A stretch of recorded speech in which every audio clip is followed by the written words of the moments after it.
श्रीं क्लीं श्रीं कुबेराय अष्टलक्ष्मी मम गृहे धनं पूरय पूरय नमः।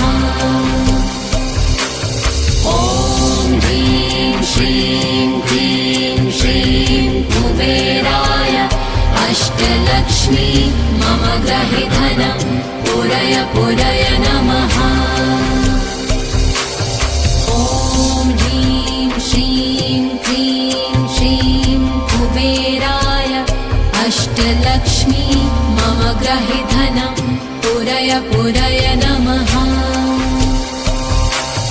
ॐ ह्रीं श्रीं क्लीं श्रीं कुबेराय अष्टलक्ष्मी मम गृहे धनं पूरय पूरय